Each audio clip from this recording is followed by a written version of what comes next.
Ayo Blada.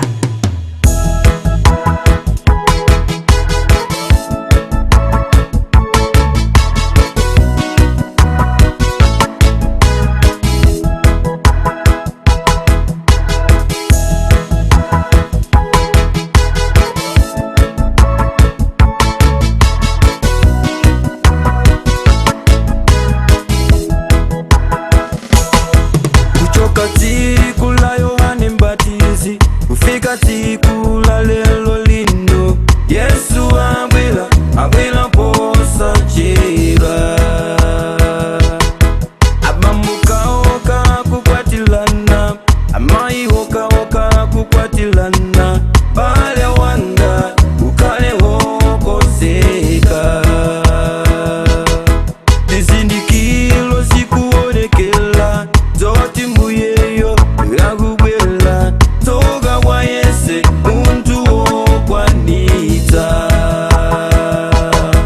Kuchoka tsiku la Yohane Mbatizi kufika tsiku la lelo lino, Yesu abwela posa chera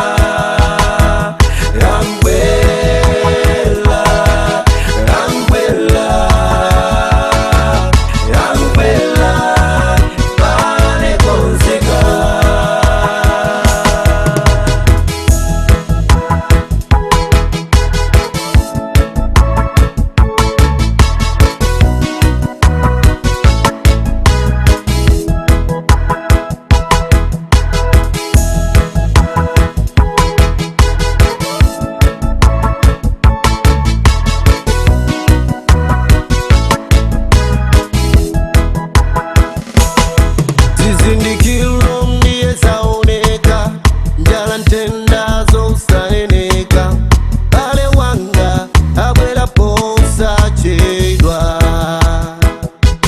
suna weluzike mtawi ya Itali wanyozela